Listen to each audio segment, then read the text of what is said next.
Hello everyone, hope you're enjoying your ChatGPT experience.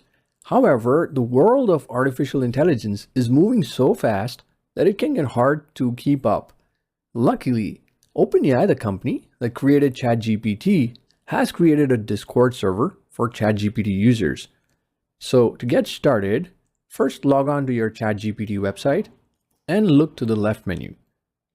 Click the OpenAI Discord menu item and you'll be directed to the ChatGPT Discord server. If you're new to Discord, don't worry, it's quick and easy to set up an account.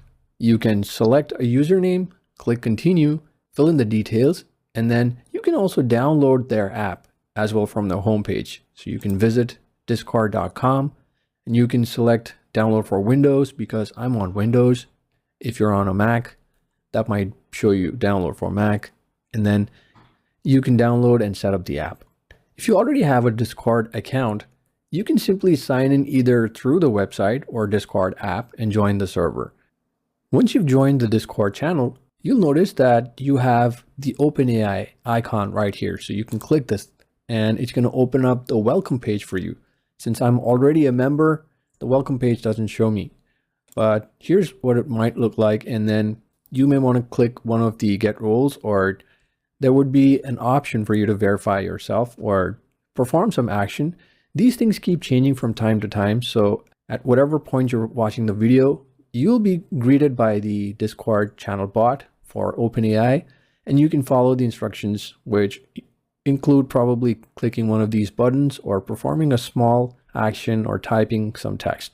So once you get access to the ChatGPT discussions area, all of these things will become visible for you.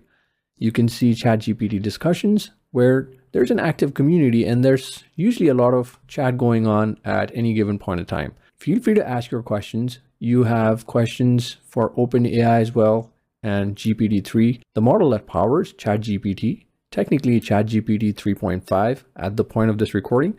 And if you want to search for a particular topic or your query, you can search via the search bar. For example, if you wanted to search something about opt-out, so there's some discussion, you can click on it and it's going to take you to the relevant portion where the discussion is taking place. You can dive right in, add your own thoughts, or browse casually. So there you have it, my friends. This is how you can stay connected within the ChatGPT community.